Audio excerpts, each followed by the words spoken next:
할렐루야. 오늘도 말씀으로 은혜 주실 줄 믿습니다. 오늘 주보에 나와 있는 제목이 뭐냐? 그리스도의 마음을 갖자입니다. 그리스도의 마음에 대한 설교를 들을 때 여러분의 마음이 점점 그리스도의 마음으로 바뀌어가기를 주의 이름으로 축원합니다. 김구 선생이 젊을 때 외모가 못생긴 것과 자기에게 성공할 요소가 하나도 없는 것을 보고 절망을 하고 탄식을 했는데, 얼굴 좋음이 몸 좋음만 못하고 몸 좋음이 마음 좋음만 못하다라는 이 말의 용기를 얻어서 좋은 마음 갖기에 힘쓰므로 훌륭한 인물이 되었습니다. 성경은 말씀합니다. 잠언 4장 23절에 같이 읽어볼까요? 시작. 무릇 지킬 만한 것 중에 더욱 내 마음을 지키라. 생명의 근원이 이에서 남이니라. 지킬 것 많은 세상에서 더욱 지켜야 할 것이 이게 마음이라고 말씀합니다. 죽고 사는 것이 마음에서 나오고 성공과 실패가 마음에 달렸고 행복과 불행이 마음에 달렸다는 것입니다. 또 잠언 23장 7절에 이렇게 말씀합니다. 또 같이 읽어보겠습니다. 시작.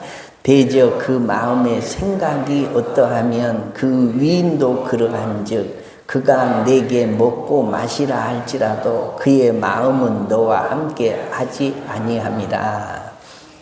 어떤 사람이 선한 사람이냐? 마음이 선한 사람이 선한 사람입니다. 어떤 사람이 악한 사람이냐? 마음이 악한 사람이 악한 사람입니다. 어떤 사람이 정직한 사람이냐? 마음이 정직한 사람입니다. 어떤 사람이 부정직한 사람이냐? 마음이 부정직한 사람이 부정직한 사람입니다. 모든 것이 마음에서 나오고 마음에서 시작되고 마음에서 끝이 납니다. 그래서 이 잠언서를 자세히 읽어보면 잠언서에서는 4가지 마음에 대해서 말씀하고 있는데, 먼저는 초심에 대해서 말씀하고 있습니다. 초심은 끝까지 완주하게 하는 힘입니다. 마지막까지 가게 할 힘이 초심입니다. 변질과 타협하지 않는 마음입니다. 초보자에게도 물론이지만 익숙한 경지에 오른 사람에게 더 중요한 것이 뭐냐? 초심이에요. 두 번째가 뭐냐? 진심입니다. 사람들은 눈치가 빠릅니다. 아무리 그럴싸하게 포장을 해도 조금만 지나면 그것이 진심인지 거짓인지를 금방 분별해 냅니다. 그래서 진심으로 말하면 이게 볼륨이 낮아도 그것을 믿습니다. 이게 진심이 결여되면 아무리 큰 소리로 떠들고 외쳐도 사람이 그것을 믿어주지 않는다라는 거죠. 그래서 진심이 절대적입니다. 세 번째로는 중심입니다. 중심만 있으면 극단적인 상황에도 흔들리지 않습니다. 무엇보다도 하나님은 보시는 마음이 있는데 중심을 보신다라고 말씀해요. 세상이 어수선하지만 중심이 있는 사람은 어떤 상황에서도 자신의 사명을 묵묵히 감당합니다. 마지막은 합심입니다. 개인의 탁월한 은사보다 더 강력한 것이 공동체의 합심입니다. 그래서 교회의 합심 기도는 위력적입니다. 혼자서 오래 기도하는 것도 중요하지만 짧지만 여러 사람이 마음을 모아서 합심해서 기도하는 것이 중요하다. 그래서 하나님은 우리에게 이 4가지의 마음을 가지라라고 말씀하는데, 첫째가 초심, 두 번째가 진심, 세 번째가 중심, 네 번째가 이 합심입니다. 그런데 성경은 이렇게 말씀합니다.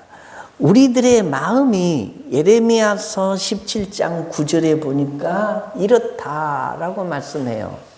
만물보다 거짓되고 심히 부패한 것은 마음이라. 자, 만물 중에서 가장 거짓되고 부패한 것이 이 마음이라는 것입니다.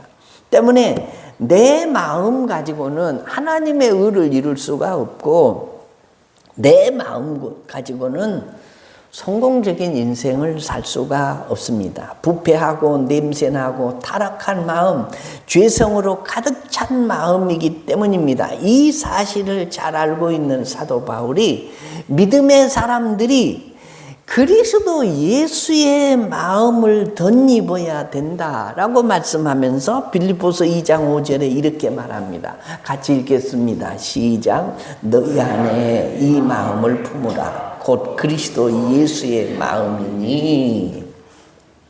이렇게 말한 바울 사도가 오늘 본문 16절에 우리가 그리스도의 마음을 가졌느니라 라고 말씀해요. 여기서 말하는 그리스도의 마음을 가졌다는 것은 신령한 마음, 성령께서 주시는 마음을 뜻합니다. 그 마음을 지키고 보존하고 존중하고 실행할 때, 그 마음을 가졌을 때 어떤 일이 일어나는가를 오늘 본문 성경에서 밝혀주고 있습니다.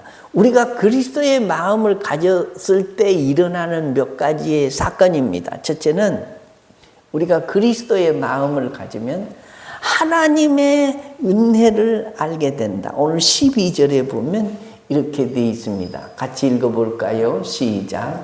우리가 세상의 영을 받지 아니하고 오직 하나님으로부터 온 영을 받았으니 이는 우리로 하여금 하나님께서 우리에게 은혜로 주신 것들을 알게 하려 하심이라. 세상의 영이 아닌 그리스도의 영을 받은 사람들은 아는 것 하나가 있는데 우리에게 은혜로 주신 것들을 안다라고 말씀하고 있습니다. 여러분, 세상에 태어나자마자 어머니와 그 주변 사람들의 도움을 받아야 사는 게 우리 인생입니다. 태어나긴 했으나 도와줄 사람이 없으면 이 갓난 아이는 사흘 안에 죽습니다. 자랄 때도 말할 것 없습니다. 살아가는데도 마찬가지입니다. 세상에는 독불 장군이 없습니다. 제가 싫어하는 단어 중에 하나가 이 자수성가라는 단어입니다.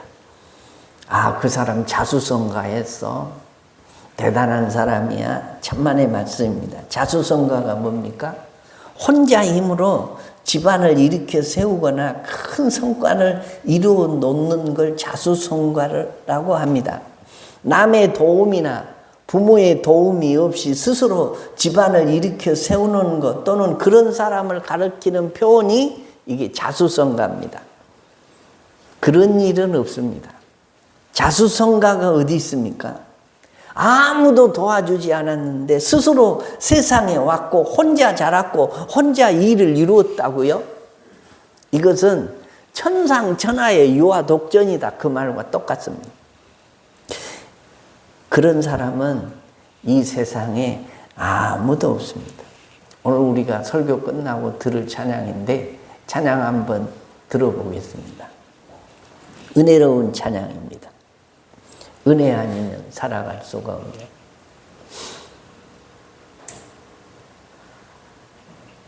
들려집니까?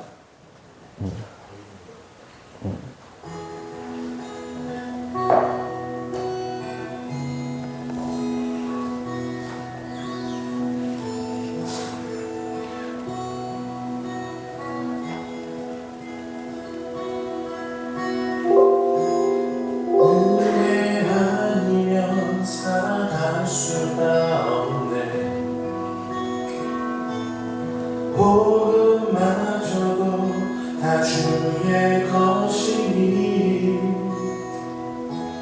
세상 평안과 위로 내게 없어도 예수 오직 예수뿐이네.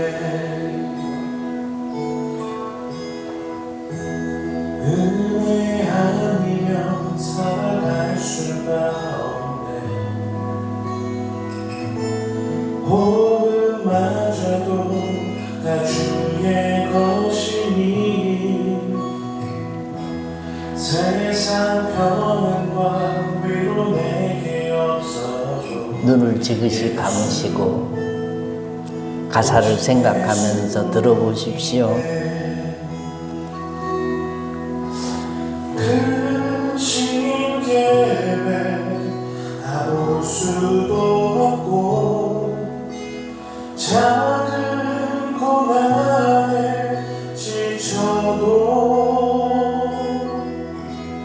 주께 묶인 나의 모든 삶 버티고 견디게 하시네.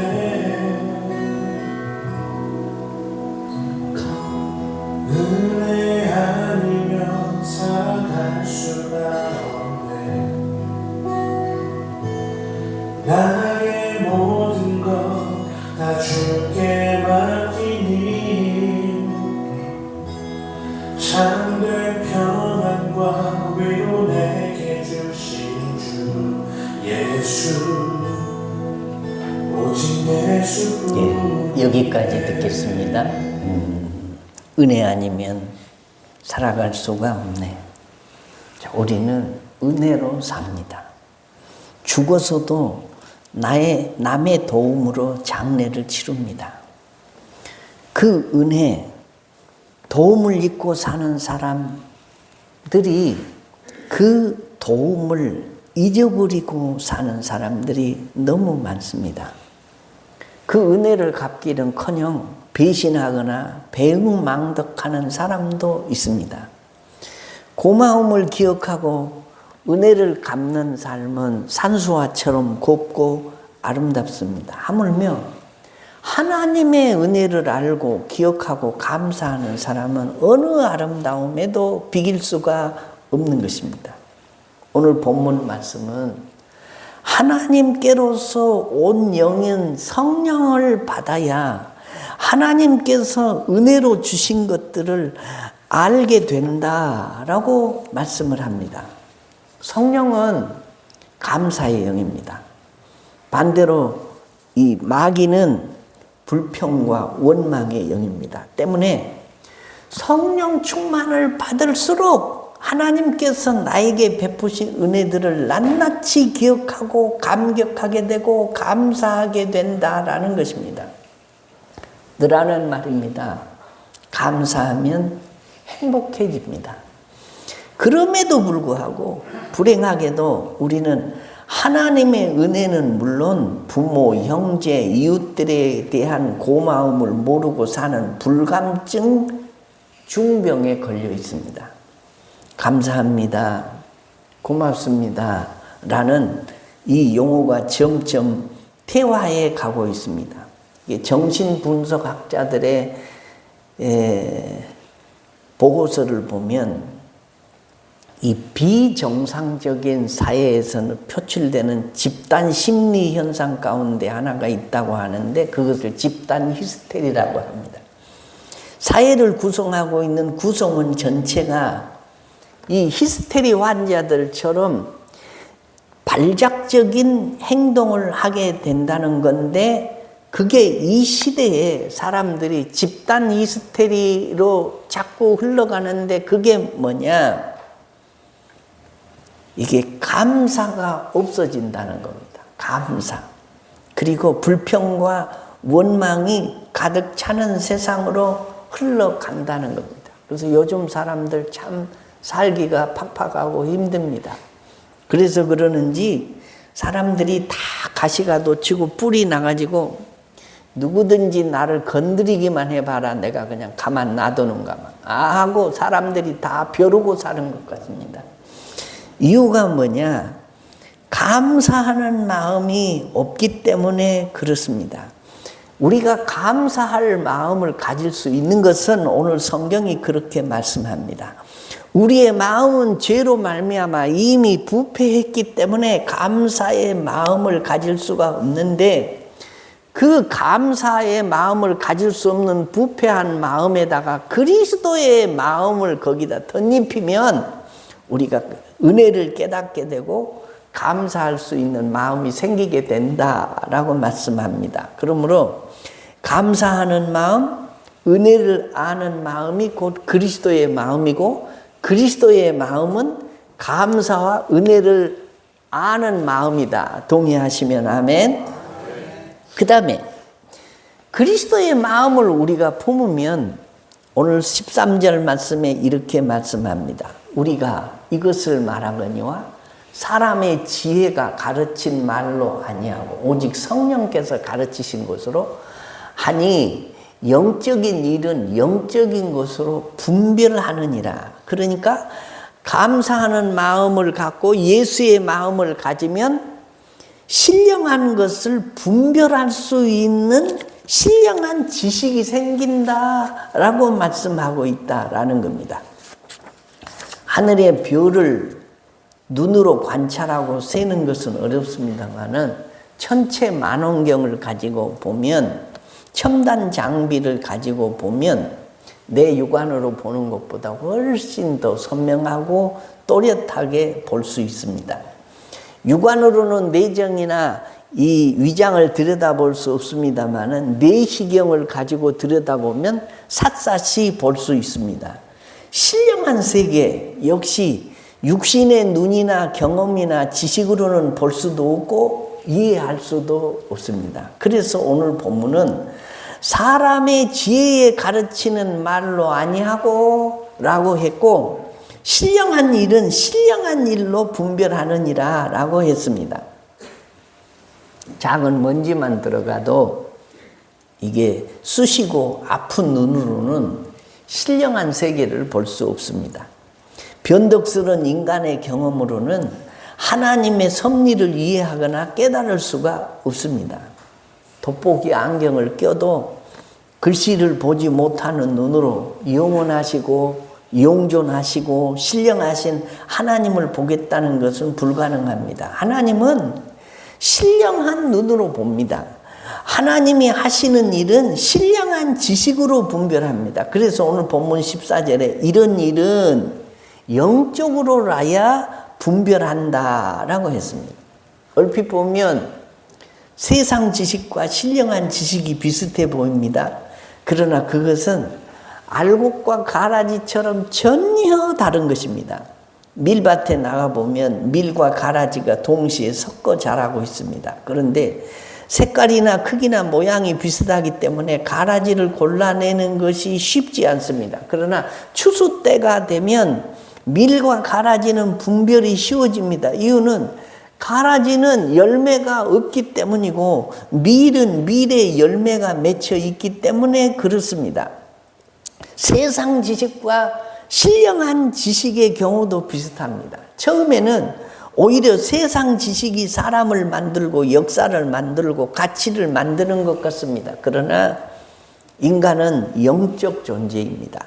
그렇기 때문에 영적 조건이나 문제가 충족되지 않으면 제 아무리 좋은 환경이나 조건을 가졌다고 하더라도 문제가 해결되지 않는 것입니다. 그러나 신령한 것으로는 신령한 것과 세속적인 것을 해결합니다. 만일 우리가 영적인 존재임을 망각하고 하나에서 10가지 모든 문제를 세상 지식과 경험만으로 풀어가려고 한다면 해결하려고 한다면 순간순간 엄청난 장벽에 부딪히게 될 것입니다. 신령한 것은 신령한 것으로 풀어야 됩니다. 하나님이 말씀으로 천지를 창조했다는 것이나 예수님이 내 죄를 위해 죽으셨다는 것은 이건 신령한 사건입니다. 구원과 죄사함과 천국과 지옥은 신령한 것입니다. 그 신령한 사건을 세상 지식으로 믿으려고 한다면 죽을 때까지 고개를 가웃거리다가 말 것입니다. 그러나 내가 신령한 믿음을 소유하게 되면 그 어느 것 하나도 고개를 가웃등거릴 필요가 없는 것입니다. 교회를 들락거리고 감동도 감격도 없이 찬송을 부르고 하나님의 존재를 시인도 부인도 못하는 어중간한 사람들이 혹 있습니다. 이 시간에 우리가 신령한 마음을 구해야 됩니다. 신령한 것은 신령한 것으로 믿고 들어야 될 줄로 믿으시면 아멘. 그 다음에 예수 그리스도의 마음을 품으면 세 번째입니다. 판단받을 일이 없게 됩니다. 오늘 15절에 같이 읽겠습니다. 신령한 자는 모든 것을 판단하나 자기는 아무에게도 판단을 받지 아니하느니라. 여기에 세 가지 뜻이 있습니다. 자, 그리스도의 마음을 가진 사람은 영적 판단력을 갖게 됩니다. 다시 말하면 신령한 판단력이 있습니다. 고린도전서 12장에 보면 성령께서 주시는 은사 가운데 영분별의 은사가 나옵니다. 본문도 신령한 자는 모든 것을 판단한다라고 했습니다. 저는 이 전공이 신학이기 때문에 제 책장에 보면 다른 책은 거의 없습니다. 그냥 거의가 다 신학 서적들입니다. 그래서 세상 돌아가는 것이나 이게 정세는 다른 사람보다 좀 우둔합니다. 잘 모릅니다. 그러나 성경을 읽고 묵상하고 기도하느라면은 이게 세상 일에 옳고 그릇됨이 이게 떠오를 때가 많습니다. 그리고 그 사람이 하고 있는 일이나 행동이 옳고 그릇됨이 드러나는 일들을 경험을 합니다. 저는 그것을 성령께서 주시는 이게 영적 판단력 혹은 분별 능력이라고 봅니다. 성령 충만하고 말씀이 충만하고 예수 그리스도의 마음을 품으면 영분별과 판단력이 가능하게 되어서 다른 사람에게 판단받지 아니하고 내가 다른 일들을 판단할 수 있는 영적 지식이 생겨난다라는 겁니다. 그 다음에 다른 사람으로부터 판단을 받지 않는다라고 말씀하고 사람으로부터 판단을 받지 않을 뿐만 아니라 사탄으로부터 판단을 받지 않습니다. 사탄은 계속 그리스도의 사람들에게 도전을 합니다. 너는 아무것도 아니다. 너는 죄인이다. 너는 소망이 없다. 너는 죽는다. 너는 패배자다. 너는 교회를 다녀도 구원받기 힘들다. 그리고 자꾸 우리를 정죄합니다. 그러나 성령 충만한 사람들은 그런 사탄의 소리가 두렵지 않습니다. 겁나지 않습니다. 이유는 내가 예수님의 은혜로 죄사함을 받고 하나님의 자녀가 됐다는 것을 확증해지기 때문입니다. 고린도전서 12장 3절을 보면 누구든지 성령으로 말미암지 않고는 예수를 주시라 할 수 없다라고 말씀을 하십니다. 너는 죄사함을 받았다. 너는 하나님의 자녀다. 너는 소망이 있다. 너는 영생을 얻었다라고 그리스도의 마음을 가진 사람은 이게 마귀도 건드리지를 못한다라는 것입니다. 그 다음에 우리가 그리스도의 마음을 가지면 주님의 마음을 헤아릴 수 있습니다. 오늘 16절에 보면 이렇게 되어 있습니다. 누가 주의 마음을 알아서 주를 가르치겠느냐. 그러나 우리가 그리스도의 마음을 가졌느니라 라고 말씀해요. 주의 자녀들은 주님을 기쁘시게 해드릴 의무가 있습니다. 주님을 기쁘시게 해드리려면 주님의 마음을 알아야죠. 자식이 부모를 기쁘게 하려면 부모의 마음의 상태가 어떤지를 알아야 부모를 기쁘게 할 수 있는 것과 마찬가지죠. 오늘 본문은 그리스도의 마음을 가진 사람만이 주의 마음을 알 수 있다라고 말씀해요.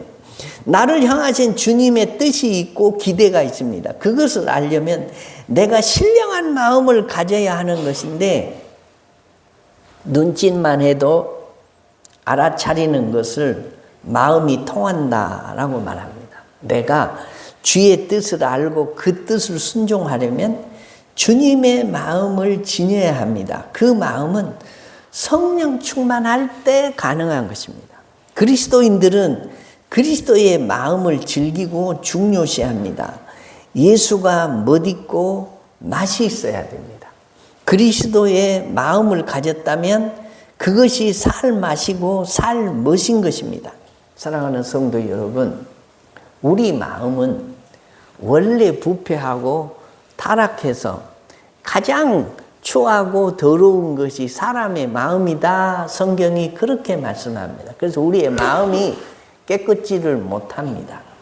그런데 이 마음에 그리스도의 마음을 우리가 덧씌우고 그리스도의 마음으로 덧입어야 우리가 이 땅에 사는 동안 신령한 자들이 되고 다른 사람에게 판단을 받지 아니하고 하나님을 기쁘시게 할 수 있고 우리의 마음속에서 감사가 나와서 하나님이 영광을 받으시고 나도 행복하게 살고 나를 만나는 사람들이 행복하게 된다라고 말씀합니다. 그리스도의 마음을 갖는다는 게 뭐냐? 성령 충만하는 거예요.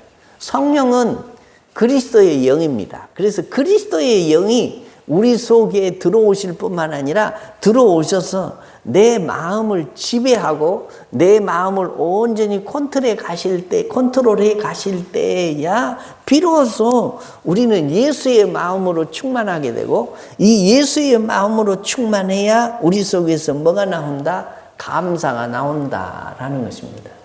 우리가 입만 벌리면 마음에 있는 것이 겉으로 표현된다고 예수 그리스도의 마음으로 충만하지 못하면 밤낮 우리의 입술에서 원망만 나옵니다. 불평이 나옵니다. 그리고 다른 사람들을 정죄하는 말들이 나옵니다. 찬양과 감사와 축복의 말이 나오는 것이 아니고 다른 사람을 기분 나쁘게 하고 다른 사람을 축복이 아니라 저주하는 말들이 우리 입에서 쏟아져 나올 수밖에 없도록 우리 인생은 타락한 성품을 가지고 있다라는 겁니다. 그러므로 예수의 마음으로 충만하기 위해서 우리는 하나님 앞에 늘 기도해야 됩니다. 주님, 제 마음속에 성령으로 임재하여 주옵소서. 주님의 마음을 갖는 게 소원입니다. 주님의 마음 갖기를 원합니다. 주님의 마음으로 나를 덧입혀 주옵소서라고 늘 기도할 때에 성령께서 여러분의 마음을 예수의 마음으로 충만케 해주실 줄로 믿으시면 아멘. 우리 다 같이 자리에서 일어나시겠습니다.